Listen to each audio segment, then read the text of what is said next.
अस्सलामु अलैकुम व रहमतुल्लाहि व बरकातुहू। अल्हम्दुलिल्लाहि नहमदुहु व नस्तईनुहु व नस्तगफिरुहु व नु'मिनु बिही व नतवक्कलु अलैहि व नऊज़ु बिल्लाहि मिन शुरूरि अनफुसिना व मिन सय्यिआति अमालिना। मन यहदिहिल्लाहु फला मुदिल्ल लहु व मन युद्लिलहु फला हादिय लहु। व अशहदु अन ला इलाहा इल्लल्लाहु वहदहु ला शरीका लहु व अशहदु अन्ना मुहम्मदन अब्दुहु व रसूलुहु। अम्मा बाद फ़अऊज़ु बिल्लाहि मिनश शैतानिर रजीम। बिस्मिल्लाहिर रहमानिर रहीम। या बुनय्या अक़िमिस सलाह वअमुर बिल मारूफ वन्हा अनिल मुनकर वस्बिर अला मा असाबक इन्न ज़ालिका मिन अज़्मिल उमूर। वक़ाल अल्लाहु तआला इज़न बिस्मिल्लाहिर रहमानिर रहीम। इन्नमा यख़्शल्लाह मिन इबादिहिल उलमा। सदक़ल्लाहुल अज़ीम व सदक़ रसूलुहुन नबियुल करीम व नहनु अला ज़ालिका लमिनश शाहिदीन वश्शाकिरीन। वअन जरीर इब्न अब्दिल्लाह रज़ियल्लाहु तआला अन्हु क़ाल समीअतु रसूलल्लाहि सल्लल्लाहु अलैहि वसल्लम यक़ूल मन रअ मिनकुम मुनकरन फलयुग़य्यिरहु बियदिही फ़इन लम यस्तति' फ़बिलिसानिही फ़इन लम यस्तति' फ़बिक़ल्बिही व ज़ालिका ज़अफ़ुल ईमान औ कमा क़ाल नबी सल्लल्लाहु अलैहि वसल्लम। মহান আল্লাহ তাআলার শুকরিয়া ও কৃতজ্ঞতা যে তার করুণায় আমরা পৃথিবীর মাটিতে সৃষ্টির সেরা মানব জাতি হিসাবে সৃষ্ট হয়ে আল্লাহ রাব্বুল ইজ্জাতের একমাত্র মনোনীত দ্বীন ধর্ম ইসলামে দীক্ষিত হয়ে রাসূল আকরাম সাল্লাল্লাহু আলাইহি ওয়াসাল্লামের উম্মত হিসাবে আমাদের এই প্রিয় দেশের অঙ্গরাজ্য পশ্চিমবঙ্গের নদিয়া জেলার আমাদের সুপ্রসিদ্ধ মাদ্রাসা গোখরাপোতায় মদিনাবাগ তার বার্ষিক দিনী জালসাতে আমরা উপস্থিত হতে পেরেছি। মহান স্রষ্টা আল্লাহ তাআলার শুকরিয়ার্থে সকলেই বলি আলহামদুলিল্লাহ। এবং বিশ্ব নবী সাল্লাল্লাহু আলাইহি ওয়াসাল্লামের প্রতি বর্ষিত দুরূদ ও সালাম আন্তরিকভাবে সকলেই পড়ি সাল্লাল্লাহু আলাইহি ওয়াসাল্লাম। আমাদের উস্তাদে মুহতারাম এই মাদ্রাসার শুভ সূচনা থেকে অনেক মাদ্রাসার হিতাকাঙ্ক্ষীরা পরকালে পাড়ি দিয়েছেন। আপনারা যারা এখানে উপস্থিত হয়েছেন ইমাম মুক্তাদি সকলেরই আপনজন পরকালে পাড়ি দিয়েছেন। হাদিস কোরআনের নির্যাস যাদেরকে চিনতেন পরকালে তাদের সঙ্গে দেখা সাক্ষাৎ হবে। আল্লাহ তাআলা যেন তাদের আমাদের গুনাহ খাতা মার্জনা করে তাদের সঙ্গে আমাদের জান্নাতে সাক্ষাৎ নসিব করেন। সকলে বলি আল্লাহুম্মা আমিন। আজকে জালসার সভাপতি সঞ্চালক আসাতিজায়ে কেরাম মাদ্রাসার তালাবায়ে আজিজ কমিটির সদস্যবৃন্দ এবং আপনারা, আর বিশেষ করে আজকের দিনে সবচেয়ে যারা মেহনত করছেন রান্নার কাজে, যারা এই সভা শুনতে পাচ্ছেন না, সকলকে আন্তরিকভাবে আমি মোহাম্মদ নাজমুল হক শ্রদ্ধা সালাম জ্ঞাপন করে আপনারা এসেছেন বসেছেন আল্লাহর দরবারে আপনাদের সকলের জন্য সার্বিক মঙ্গল কামনা করে শুরু করছি। প্যারে হাজিরিন, আপনাদের সামনে আমার সংক্ষিপ্ত পরিচয় দেওয়া হয়েছে। আমি নদিয়া জেলায় 5 বছর পড়াশোনা করেছি আর 5 বছর শিক্ষকতাও করেছি। মদিনাবাগ খোশবাগ দুটোই আমার প্রিয় তবে আমি বেশি মদিনাবাগের কাছেই ঋণী বেশি। এখানে আসলে আমার হয়তো মনের অনেক কথাই অন্তিতস্ত লাগে, আর বিশেষ করে পীর সাহেব কথা রাখছিলেন ওনার সামনে অনেক মনের কথা আছে, তো সেগুলিকে আজকে রেখে এক কোণে শুরু করছি যে আল্লাহর কোরআনের একটি আয়াত আপনাদের সামনে পড়েছি, সেটাকে সামনে রেখে কিছু কথা বলবো ইনশাআল্লাহ। আপনারা জানেন চলমান সময়ে যা পরিস্থিতি, আমাদের কথা বলা খুব জটিল। কতগুলি ওয়াজ আছে, করলে পারে অসুবিধা নাই, কিন্তু সে কণ্ঠস্বর আমার নাই যে কোকিল কণ্ঠে কিছু বলে পার হয়ে যাব, তাও হবে না। তাই কর্কশ কণ্ঠে কিছু মানব কল্যাণের কথা আমাদেরকে বলতেই হয়, রেজাল্ট যাই হোক। প্যারা হাজিরিন, আল্লাহ তাআলা কোরআন শরীফে যে বলেছেন ইয়া বুনাইয়া আকিমিস সালাহ, এটা একজন পিতা তার সন্তানকে বলেছেন, সেটা আল্লাহ রাব্বুল ইজ্জাত তার প্রিয় হাবিব মুহাম্মদুর রাসূলুল্লাহ সাল্লাল্লাহু আলাইহি ওয়াসাল্লামের প্রতি অবতীর্ণ করেছেন। নিশ্চয় আপনারা শুনেছেন লোকমান আলাইহিস সালামের অনেক কথা। তাফসীরে বিতর্ক আছে, তিনি নবী ছিলেন না ছিলেন না, সেই বিতর্কের মধ্যে যাচ্ছি না। পৃথিবীতে আপনারা জানেন নানান রকমের সম্পদ রয়েছে, কিন্তু আমাদের দেশে বা বিভিন্ন দেশে একটা মন্ত্রণালয় রয়েছে যেটার নাম হচ্ছে মানব সম্পদ উন্নয়ন দপ্তর। মানুষকে সম্পদ মনে করা হয়। অনেক গার্জেন আছেন যে ছেলে মেয়ের জন্য নিজের রক্ত ঘামে পরিণত করে ইনকাম করে বাড়িঘর করছেন, ছেলে মেয়ের প্রতি গুরুত্ব নাই, তারা কিন্তু চরম ঠকে যাবেন। থিওরি বলে আপনি আদর্শ সন্তান, আপনার মূল সম্পদ ছেলে মেয়ে, তাদেরকে তৈরি করুন, আদর্শের প্রতি গুরুত্ব দেন, একদিন ইনশাল্লাহ জমি জায়গা হবে। আর যদি তা না করেন, আদর্শচ্যুত যদি হয় সন্তানরা, আপনার কষ্ট অর্জিত সেই সম্পদ আপনার চোখের সামনে জুয়া খেলে শেষ করবে, মাতাল মেয়েবাজি করে শেষ করবে, আপনার কিছু করার থাকবে না। এখানেও দেখুন হযরতে লোকমান আলাইহিস সালামের নসিহত তার সন্তানের জন্য, ইয়া বুনাইয়া আকিমিস সালাহ। আজকাল সমাজে আমাদের এমএসসি এমকম বিএসসি বিকম তারাও বলেন যে তবলিগ জামাতে গেলাম তাও নামাজের কথা, জালসায় গেলাম তাও নামাজের কথা, জমিয়তের স্টেজে গেলাম তাও নামাজের কথা, কিন্তু কিছু করার নেই। আল্লাহ রাসূল সাল্লাল্লাহু আলাইহি সাল্লাম বলেছেন as-salatu kar-ras, নামাজ হচ্ছে মাথার মতো। দেহ যেমন মাথা মুন্ডহীন, তার কোনো মূল্য নেই। যত রকমের আমার আপনার ইবাদত থাকুক, সেই ইবাদতে যদি নামাজহীন হয়, সেই ইবাদতও মূল্যহীন হবে। 1995 সালে আমার খুব মনে আছে, আপনাদের নদিয়া জেলার একটা ফুটবল টিম ছিল, নদিয়া একাদশ। তাতে একটি ছেলে ফুটবল খেলতো, 2 হাত উমের ওপর থেকে কাটা ছিল, 2 হাত। ফুটবল ভালো খেলতো, ধাক্কা লাগলে পড়ে যেত, না হলে ভালো খেলতো। বরঞ্চ তার একটা সুযোগ ছিল, বল আসলে পারে ওই কাটা বাকি খান্দি ধরতো, হ্যান্ড হতো না, কারণ আর হাত নাই। বলতে চাইছি 2 হাত কাটা লোক চলতে দেখেছি, অন্ধ লোককে সাইকেল চালাতে দেখেছি। 1984 সালে গঙ্গা যমুনাকে দেখেছি 25 পয়সার টিকিট কেটে, 2 মাথা পেট একটা। কলকাতা রাজ সড়কে 2 পা 2 হাত নেই, বরঞ্চ আর ভারী মজা। প্রসাব পায়খানা করলেও কোনোদিন নিজেকে ধুতে হয় না, অন্য জনা ধয়, টেনে নিয়ে বেড়ায়, অরও ইনকাম হয়, আরও হয়।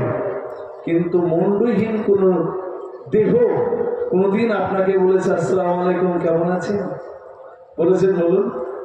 আল্লাহ রাসূল সাল্লাল্লাহু আলাইহি সাল্লাম দার্শনিক নবী 1450 বছর আগে বললেন, মুন্ডহীন দেহ যতই ভালো থাক, হাত পা সেটা যেমন অচল, তোমার তাসবিহ তাহলিল দান খায়রাত সব ঠিক আছে, কিন্তু নামাজ নেই তো সেই ইবাদতটা মূল্যহীন হয়ে যাবে।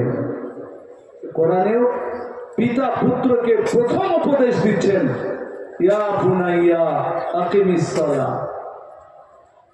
আপনার ভাষাতে কোমলতা শিখিয়েছেন আল্লাহ তাআলা। আমরা ছেলেদেরকে মেয়েদেরকে অনেক সময় মা বলি, অনেক সময় বাপ বলি, আদর করে ডাকি, নানা ডাকি। আজকাল মৌলবীদের অনেক পাপ, অনেক ভিতরে অনেক গোলমাল। মোবাইল খুললে কত রকমের যে ঝগড়া তার ঠিক নাই। একজনা প্রশ্ন করছে, হুজুর শ্বশুরকে আব্বু বলা যাবে কিনা? চিঠিটা পড়ে বড় মৌলবী বলছে না বলা হারাম, হাদিস কোরআনে নাই, তাই শ্বশুরকে বাপ বলা যাবে না। আচ্ছা, হাদিস কোরআনে এরকম জালসা করার কথা আছে? এরকম ওয়াজ করে পকেটে 15,000 20,000 টাকা করে কন্ট্রাক্ট করে নিয়ে যেতে হবে, ওটা আছে? ইমামতি করে লাগাতার বেতন নিতে হবে, ওটা হাদিস কোরআনে আছে? প্যারা হাজিরে বুজুর্গ দোস্ত আজিজো, যত আমাদের মাঝে বিতর্ক বেড়েছে সবটাই হচ্ছে আমরা কত বড় মাওলানা সেটাকে ইজহার করতে গিয়ে। আমি আপনাদের উদাহরণই গতকালকে জালসায় বলেছি, 1978 সালে চাপড়ায় গোলমাল, কৃষ্ণনগরের ট্রেন বন্ধ, আমাদের মুর্শিদাবাদের লোকগুলি যাচ্ছিল, কাউকে জিজ্ঞাসা করেনি। জোরে আমিন বলো না আস্তে আমিন বলো। হানাফিরা, দেওবন্দিরা, আহলে হাদিসরা, বেরেলি, কোন ফেরকার মুসলমান বলো, কাউকে জিজ্ঞাসা করে নাই। জিজ্ঞাসা করেছিল বাড়ি কোথায়, বাঁচার জন্য মিথ্যা করে অনেকে বলেছিল বাড়ি পাগলা চণ্ডী, কে বলেছিল পলাশি, কিন্তু মুর্শিদাবাদের ভাষা তো তাকে ক্ষমা করেনি। বুঝতে পারছে মাল মুর্শিদাবাদেরই, এরা স্বীকার করবে না। তখন অত প্যান্ট ছিল না, স্কিন টাইট ছিল না, লুঙ্গি তোল, দেখছে হারকেন জ্বলছে, দে মার কি দে মার। তাহলে মার যারা মেরেছে তাদের কথা বলছি না, বুঝতে পারছেন আপনারা?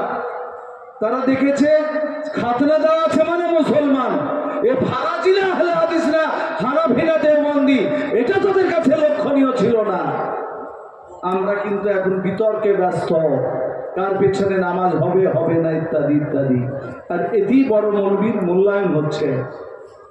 আজকেও আমার কাছে অনেক ছেলেরা বলছিল, হুজুর আপনার ফেসবুক নাই, আপনার পেজ নাই, আপনার অমুক করলে হয় না ইত্যাদি ইত্যাদি। চুপচাপই থাকলাম, এখনো বলছি না সেটা নিয়ে।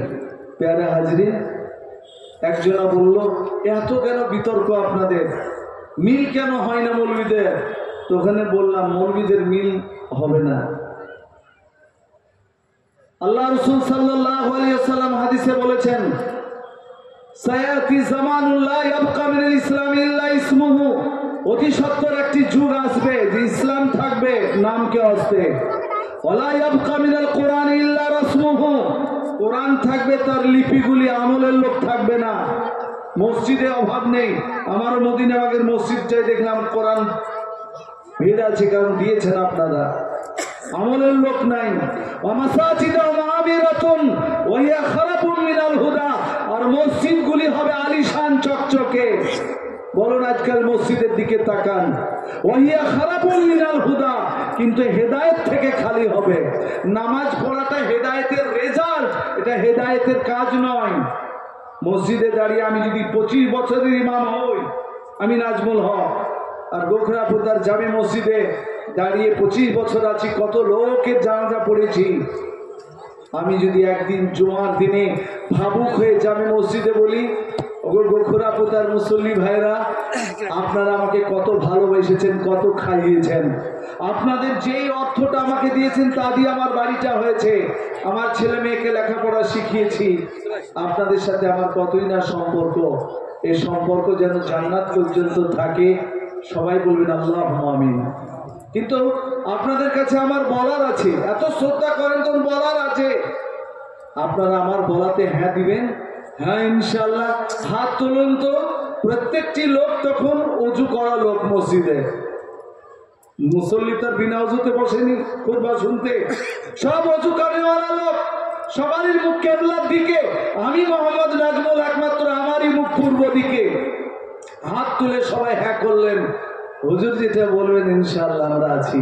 এবার আমি নাজমুল হক যদি বলি যে আমার দেখা জানা আপনারও দেখা জানা, গতবার যে প্রধানটা ছিল 5 বছর চুরি করে এলাকা ছারখার করে দিয়েছে, ওকে এবার ভোট দিতে হবে না, আপনারা কি বলবেন বলেন? যে লোকটা সবচেয়ে আমার ভাত বয়েছেন বেশি, যে ওই লোকটি সবচেয়ে আমাকে ভালোবাসেন বেশি, তিনি আমার পাশে এসে দাঁড়িয়ে বলবেন কানে কানে, মুফতি সাহেব ওই সাহেব বললেন না হাদিস করণে রজ করেন, এই মুসলমানকে কে বদলাবে বলেন? চলবে তখন আর? শোনেন, তা কোনো দিনই কথা আকাশ কণ্ঠ দিয়ে চলে না। কালামুল্লিন ইয়ালিনুল কুলুব, নরম বাক্য মানুষের দিল গলিয়ে দেয়। তাই পিতা পুত্রকে আদর করে বললেন, ইয়া বুনাইয়া আকিমিস সালাহ, হে বৎস নামাজ আদায় করো। আমরা যতগুলি লোক আছি এখানে, কোরআনের ভাষা ইয়া বুনাইয়া আকিমিস সালাহ, বাপ পুত্রকে সন্তানকে কলিজার টুকরেকে নামাজের আদেশ করছেন, তো সেই বাপ কি বেনামাজি হবেন বলুন? হবে? কাজে আমরা আজকে প্রতিজ্ঞা করে যাব যে সকাল থেকে আমাদের পুত্রদেরকে, ছেলেদের, মেয়েদেরকে নামাজ পড়ার কথা বলবো ইনশাআল্লাহ। দেখি এবার জোরে ইনশাআল্লাহ, জোরে বলে ইনশাআল্লাহ। আমরা নামাজ কায়েম করতে বলবো, মানে আমরা করবই। দ্বিতীয় নম্বরে যেটা বলেন সেটা একটু হালকা সহজ, ওয়ামুর বিল মারুফ, আর ভালো কাজের আদেশ করো। ভালো কাজের আদেশ করবে, লোকে বলবে ভালো কাজ করতে। আপনি মসজিদমুখী হয়েছেন, রাস্তায় কতগুলি যুবক দাঁড়িয়ে, বাবা মসজিদে এসো নামাজ পড়ো, ঠিক আছে যাবো কাকা, আপনাকে কটূক্তি করবে না। আর যা পারলো না কিন্তু ভালো কাজ, ভালো কথা বলেছেন, এটা আল্লাহ তাআলা আগে বললেন। কিন্তু এরপরে 3rd নম্বরে যেটা, এটা কঠিন, ওয়ানহানিল মুনকার, খারাপ দেখলে খারাপ কাজ থেকে বিরত করো। এই কাজটা খুব ভারী। আপনাদের এলাকায় কেমন চালু আছে গ্রামে তা জানি না, আমাদের এলাকা বর্ডার এলাকা, বাংলাদেশ, ওই পারে রাজশাহী, এই পারে ভগবানগোলা, মধ্যে একটা নদী চলে গেছে, পদ্মা নদী বলে, এতটুকু ডিস্টেন্স, ওই পারে লাইট জ্বলা আমরা দেখতে পাই। প্যারা হাজির বুজুর্গ দোস্ত রাজিজ, ওয়ানহানিল মুনকার, আমাদের গ্রামে গ্রামে দেখছি ব্যবসা এখন সহজ। মুসলমান তার ইতিহাস ভুলে গেলে যা হয়, বাঘ যদি তার ইতিহাস ভুলে যায়, ছাগলের সাথে বাস করতে দেন, শিগাল পর্যন্ত বাঘের গাল চাটবে, বুঝতেই পারে না যে আর হিম্মত কি করে হলো, আমি বাঘ, আমার হুঙ্কারে সব ঘরে লুকিয়ে যাবে, জঙ্গলে লুকিয়ে যাবে, আমার গাল চাটছে, তার মানে বাঘ নিজের অস্তিত্ব হারিয়ে ফেলেছে। আমরাও তাই, আমাদের ইতিহাস হারিয়ে ফেলেছি, আমাদের পূর্বপুরুষ কেমন ছিল হারিয়ে ফেলেছি। তাই আমাদের জীবিকা নির্বাহের জন্য একটা চায়ের দোকান খুললাম, কয়েকটা লোককে আকর্ষণ করতে হবে, তাই একটা শয়তানের বাক্স বসিয়ে দিলাম। করে না করে? আপনাদের এলাকায় আছে শয়তানের বাক্স? 14 ইঞ্চি, 26 ইঞ্চি, আজকে এলইডি, আজকাল ডিজিটাল টিভি ইত্যাদি ইত্যাদি বলছে। এ মর্মে শুনেন, আল্লাহ নবী সাল্লাল্লাহু আলাইহি ওয়াসাল্লাম 10টা ওসিয়ত করে গেছেন। আজ ছেলে যতই দুষ্ট হোক, মৃত্যুর পূর্বে যদি বাবা বলে যান, বাবা তুমি বড় ছেলে, আমার ছোট ছেলেটাকে দেখো, তুমি সদরে জায়গাটা তুমি দিও, তুমি পিছনে থেকো, আমার মনে হয় পিতার মৃত্যুর পূর্বের এই কথাটা দুষ্ট ছেলেরাও মান্যতা দেওয়ার চেষ্টা করে, কারণ বাপ ওসিয়ত করেছেন। আর আপনার আমার নবী রাহমাতুল লিল আলামিন হযরতে মুআয ইবনে জাবাল রাদিয়াল্লাহু তাআলার মাধ্যমে ওসিয়ত করেছেন। তার মধ্যে ওসিয়তের মধ্যে সতর্ক করেছেন, ওয়ালাম ওয়া ইয়াকা ওয়াল মাসিয়া, জেনে নাও ভালো করে, খবরদার খবরদার তোমরা জেনারেল পাপ করো না। ফাইনাল মাসিয়াতা হাল্লা সাখাতুল্লাহ, তোমরা যদি জেনারেল পাপ করো, জেনারেল পাপ কি? যে পাপকে আমরা সবাই মিলে করি আর পাপ মনে করি না, ওটাকে লজ্জাবোধই করি না, পাপই মনে করি না, এরকম পাপটা হচ্ছে জেনারেলাইজেশন করে নেওয়া। আমরা যখন 90 সালে মওলানা হয়ে এলাম, টিভির দিকে লজ্জায় তাকাতাম না, লোকে কি বলবে। আর এখন আমার মসজিদের সেক্রেটারি আমাকে জিয়াফত দেয়, ভাই মসজিদে খালি একবার আতর ঘরে বসে থাকবেন, বাড়ি আসেন, খবরটাও শুনবেন, একটু আধুনিক কথা বলবেন। মানে বুঝাতে চাইছে এতদিন আমরা স্বামী স্ত্রী টিভি দেখে, সিরিয়াল দেখে, সিনেমা দেখে জাহান্নামে একলাই যাবো, তো চলো ইমাম সাহেবকে নিয়ে যাবো। এখন আমার মতো লোক যদি চায়ের দোকানে বসে টিভি দেখি, সত্যিকার অর্থে বলছি কেউ আর খারাপ ভাবে না, ভাবে আমাদের স্যার দেখছিস কত আধুনিক। এরকম মৌলবি হওয়া দরকার। এটাই হচ্ছে ভয়ানক। আল্লাহ নবী সাল্লাল্লাহু আলাইহি ওয়াসাল্লাম বলেছেন যে আল গিনাউ রিক্কাতুম মিনাজ জিনা, গান বাজনা ব্যভিচারের পাত্র। আর লজ্জাবোধ নেই পাপ করতে। তাই বাপ বেটা, স্বামী স্ত্রী, ছেলে মেয়ে একসঙ্গে মিলি সিরিয়াল দেখে। চায়ের দোকানে আমরা সমাজে ছোট বড় একসঙ্গে বসেই দেখি। আল্লাহ নবী বললেন আল গিনাউ রিক্কাতুম মিনাজ জিনা, গান বাজনা ব্যভিচারের পাত্র। জানি না আপনার দিকে আছে কিনা চায়ের দোকানে, কিন্তু তার সঙ্গে একটু যদি চেপিও হয়, গায়ের রং যদি আলকাতরার মতন হয়, মা কালীকে হারিমে নিয়েও দেয়, এরকম একটা যদি বিটি ছেলে বসে, তা আরেকটু চায়ের দোকানটা ভালো চলে। ভাবি একটু চা দেন, ভাবি একটু বিস্কুট দেন, আরেকদিন ভাবিই নাই। আমরা গেছি কুঞ্জে, এদেরকে একটু বলুন এরকম চায়ের দোকানে। আজকাল আবার কাবিরা গুনার লাইন হয়েছে যে ক্যারাম বোর্ড দিয়ে দিচ্ছে একটা, ইয়াং ছেলেরা ঠাস ঠোস মারছে, যে হারবে সে চা খাওয়াবে। চারজনা খেলছিল, একজনা লাস্ট হলো, সে চারজনা তিনজনাকে খাওয়াবে, নিজে খাবে। এই চা খাওয়ানোটাও হারাম, চা খাওয়াটাও হারাম, পাপ মনে করে না। এটা কাবিরা গুনাহ, কিন্তু এটা এক রকমের জুয়া, যে হারবে সে খাওয়াবে, এ খাওয়ানো হারাম, খাওয়াটাও হারাম চলছে। এইরকম কিন্তু ওয়ানহানিল মুনকার, আল্লাহ তাআলা বললেন অন্যায় দেখলে প্রতিবাদ করো। ওই চায়ের দোকানে একবার বলে দেখেন, ভাই আব্দুল জব্বার, টিভি চালিয়ে ব্যবসা করো না, লোককে পাপ করায়ও না, ব্যবসা এরকম করো না, বিটি ছেলেকে বসায় না, ভারী না খেতে বলে কেউ দেখান না, আর ভারী কথা শোনাতে এসেছে, কটু কথা বলবে, কেউ ঘাড় ধাক্কা দেবে, কেউ আপনাকে ধিক্ষা দেবে, অনেক কিছু শোনাবে। আল্লাহ রাব্বুল ইজ্জাত সেই জন্য 4 নম্বরে তার নসিহতের মধ্যে লোকমান আলাইহিস সালামের আছে ওয়াসবির আলা মা আসাবাক, ধৈর্য ধারণ করো। এই কাজগুলি করতে গিয়ে যা বিপদ আসবে, যা কষ্ট আসবে, তার প্রতি ধৈর্য ধারণ করো। আপনি মসজিদে যান, আপনি কেবল রমজান মাসে নামাজ পড়া শুরু করেছেন, কেবল যে 2-1 দিন দুটো কথা বলেন, তা আপনাকে 3 দিনের দিন শোনাবে। হ্যাঁ, ভারী নামাজের নাম নেই, রোজার মাসে এসে খালি কুটকুট, আপনি রেগে গেলেন। ভালো কথা বললাম তো এরকম বললো, বাড়িতে যে আয়েশাকে বলছেন, বিটি আয়েশার টুপিটা রাখ, কেন আব্বা নামাজ পড়লেন না, যাবো না। ভালো কথা বললাম তো আমাকে উল্টে গরম দিল।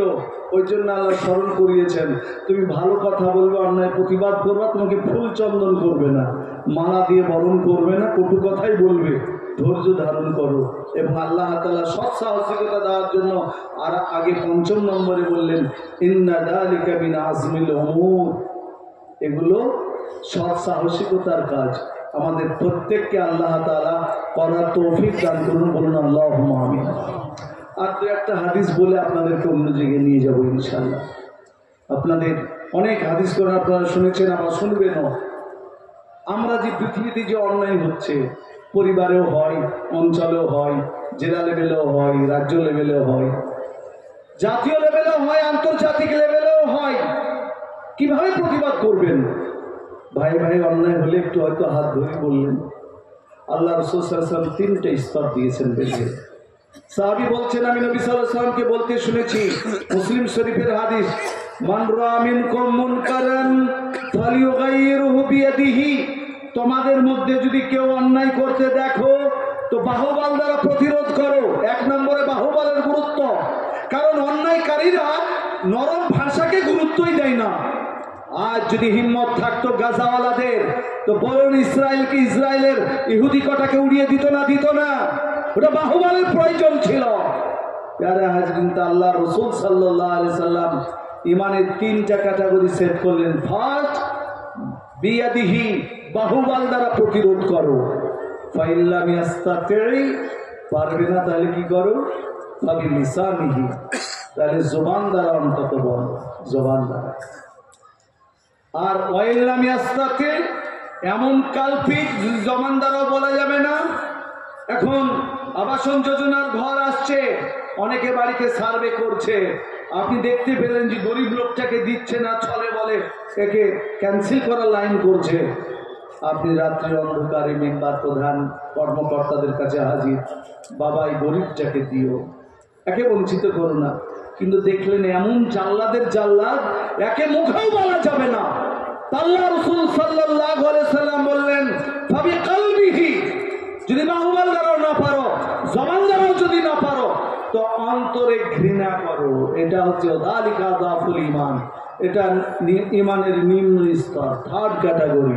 তিনটার মধ্যে কোনটাই যদি না থাকি, তা আল্লাহ রাসূল সাল্লাল্লাহু আলাইহি সাল্লাম বুখারী শরীফে বলেছেন, বনি ইসরাইল যেভাবে আযাবে গজবে পতিত হয়েছিল, আমার উম্মত একে অপরের সঙ্গে এরকম অন্যায় প্রতিবাদ করার পর যদি না শোনে বা তিনটা স্তরের মধ্যে যদি না থাকে, তারাকেও আযাবে গজবে পতিত হতে হবে। আল্লাহ আমাদেরকে হেফাজত করুন, সকলে বলি আল্লাহুম্মা আমিন।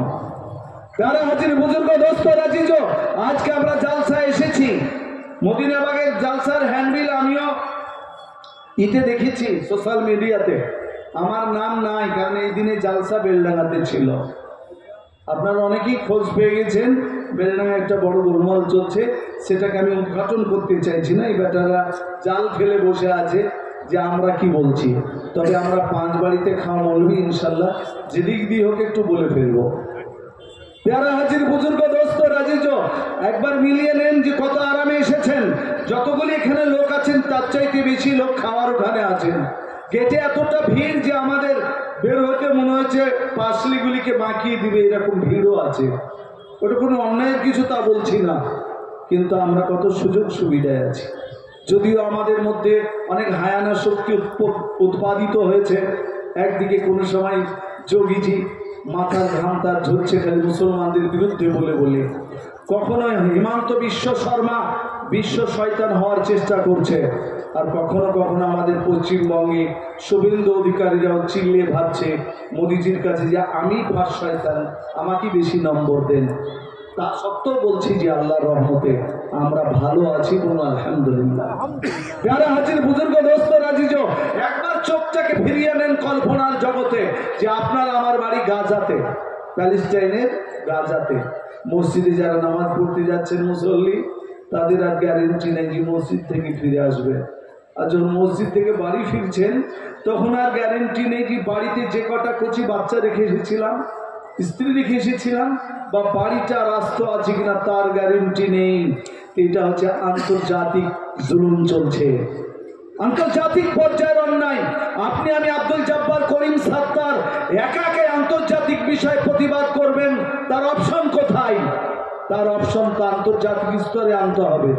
জাতীয় স্তরে দেখা যাচ্ছে, আমরা ভারতবর্ষের মাটিতে দেখেছি যে আমাদের দেশের সক্রিয় প্রধানমন্ত্রী শ্রীমতী ইন্দিরা গান্ধী, তার মতন বিচক্ষণ প্রধানমন্ত্রী এখনো আসেনি। তাকে রানিং প্রধানমন্ত্রী থাকা অবস্থায় হত্যা করেছিল, গুলি চালিয়েছিল। তখন গান বেঁধেছিল অনেকে, আপনাদের নদিয়ার ছেলেরা, এই ছেলের গায়িকারা এই জেলারই গানও বেঁধেছিল। যারা হাজির আপনাদেরকে বলতে চাই, তারা শিখ পরিবারের ছিল। তো একজন প্রধানমন্ত্রীকে হত্যা করেছিল বলে তাদের শাস্তি হয়েছে। তাই বলে তার বাড়ি কচি বাচ্চারা ছিল, স্ত্রীরা ছিল, তাদের বাড়িগুলিও কি বুলডোজার দিয়ে ভেঙে দেওয়া হয়েছিল? হ্যাঁ না বলুন না, ভাঙা হয়েছে? হয় নাই। যে অপরাধী তার শাস্তি হবে। ও আপনার পাঞ্জাবের মুখ্যমন্ত্রীকে লাইভ মুখ্যমন্ত্রী থাকাকালীন, রানিং মুখ্যমন্ত্রী থাকাকালীন স্পট গুলি করেছিল, তাদের ফাঁসি হয়েছিল, তাদের বাড়িটা ভাঙা হয় নাই। কিন্তু যার ছেলে নাই, মেয়ে নাই, বউ নাই, তার মায়া মমতা একটু কম হয়। নাম আব্দুল জব্বার করিম সাত্তার শুনলেই হলো কেস দাও, আর বাহানা করে বুলডোজার খাড়া করে বাড়ি ভেঙে চোরমার করে দাও।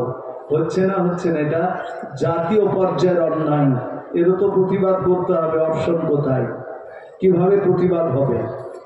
প্যারা হাজির বুজুর্গ দোস্ত রাজিজ, ওইভাবে আপনি যদি মনে করেন মেম্বার থেকে প্রধানমন্ত্রী পর্যন্ত, পঞ্চায়েত সমিতির সদস্য থেকে সভাপতি পর্যন্ত, জেলা পরিষদের সদস্য থেকে সভাধিপতি পর্যন্ত, এমএলএ থেকে মুখ্যমন্ত্রী, এমপি থেকে প্রধানমন্ত্রী, বিজয়ীন দেন, তাদের মাঝে কত অন্যায় হচ্ছে, তার প্রতিবাদের ভাষা কি? তার প্রতিবাদের দিকটা কি? না আল্লাহ রাসূল সাল্লাল্লাহু আলাইহি সাল্লাম তখন কি আপনাকে আমাকে পূর্ণ ছাড় দিয়ে দিয়েছেন? প্যারা হাজিরিন, আল্লাহ আপনাদের সামনে আমি হাদিস পড়ছিলাম, শেষখান রেখে দিয়েছি যে এমন একটা যুগ আসবে, কোরআন থাকবে, ইসলাম থাকবে, পালনকারী থাকবে না, কোরআন থাকবে, লেখাগুলি থাকবে, মসজিদ থাকবে, হেদায়েতের কাজ হবে না।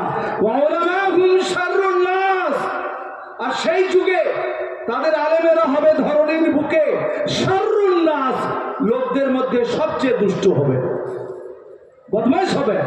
আল্লাহ রাসূল সাল্লাল্লাহু আলাইহি ওয়াসাল্লাম বলেছেন অপরাধ কি হবে, মিন ইনদিহিম তাখরুজুল ফিতনাতু ওয়া ফীহিম তাউদু, এই আলেমদের কাছ থেকে ফিতনা ছড়াবে আর ওই ফিতনায় তারাই নিমজ্জিত হবে, তারাই পতিত হবে। অথচ আল্লাহ নবী সাল্লাল্লাহু আলাইহি ওয়াসাল্লাম বলেছেন ইন্নামাল উলামা ওয়ারাসাতুল আম্বিয়া, নিশ্চয় আলেমেরাই হবে নবীদের ওয়ারিস। নবীরা যে দ্বীনের কাজ করেছেন, মানব কল্যাণের কাজ করেছেন, অত্যাচারিতার পক্ষে তারা দাঁড়িয়েছেন, অত্যাচারীদের বিরুদ্ধে তারা খড়গস্ত হয়েছেন, ইনকলাব করেছেন, আন্দোলন করেছেন, আলেমেরাই হবে প্রকৃত তাদের ওয়ারিস। লাম ইউরিসু দিনারা ওয়ালা দিরহামা, আলেমে ওলামারা অর্থের ওয়ারিস নয়, স্বর্ণ মুদ্রা রূপ্য মুদ্রার ওয়ারিস হবে না, ইলমে দ্বীন ইলমে নববীর ওয়ারিস হবে। আমি বলে বেড়াচ্ছি গোটা বাংলাতে পরিবর্তন হবে না, তবু বলে বেড়াই এই জন্য দোষটা আপনাদের, আপনারাই পরিবর্তন করতে পারবেন। আমরা কি না খেয়ে মরে যাচ্ছি নাকি? আজ আপনারাই যখন মনে করছেন, এতক্ষণ শুনলেন মদিনাবাগের পড়া, আমি এখন যদি আমার পাথরা দাহা, আমাদের গোখরা পোতা বা আমাদের হুদো, আমাদের কালীনগর যদি বলে হুজুর জালসায় আসতে হবে, ক টাকা লাগবে হুজুর, ফিস কত, তা আমি এবার বললাম 15, 20, 20, যার যেরকম দম উঠছে বলছি। হাজির জায়েজ না জায়েজের কথাটা পরে, হারামের কথাটা পরে, কিন্তু ব্যারাম তো বটে আমাদের। আল্লাহ রাসূল সাল্লাল্লাহু আলাইহি ওয়াসাল্লাম বলেছেন তোমরা আলিমেরা আমাদের ওয়ারিস, নবীদের ওয়ারিস, কিন্তু ইলমে দ্বীন ইলমে নববী, নবীরা যে খিদমত করেছেন জাতির জন্য, আলেম আর নবী আসবে না, শেষ জামানার আলেম ওলামারা এই খিদমত করবে। আপনাদের শুনে মনে মনে হতে পারে আমাদের দেশে মনে হয় ওই রকম আলেম নেই, না নেবার নিশ্চয় আছে ওই রকম আলেম। আল্লাহ তাআলা কোরআনে বলেন ইন্নামা ইয়াখশাল্লাহু মিন ইবাদিহিল উলামা, verily only ulama fears Allah from his devotees, আল্লাহর বান্দা সমূহের মধ্যে প্রকৃত আলেম উলামারাই আল্লাহকে প্রকৃত ভয় করে। বলুন আলহামদুলিল্লাহ। বাড়িতে যেমন ছেলে মেয়ের জন্য দোয়া করেন, গুরুজনদের হাত জোড় করে বলছি বাড়িতে দোয়া করবেন, আল্লাহ তুমি আমাদের সমাজে আল্লাহ ভীরু, তোমাকে ভয় করে এইরকম আল্লাহ তুমি আলেম দান করো। যত আল্লাহ ভীরু আলেম হবে তত কমের লাভ হবে। আল্লাহ কবুল করুন, বলুন আল্লাহ।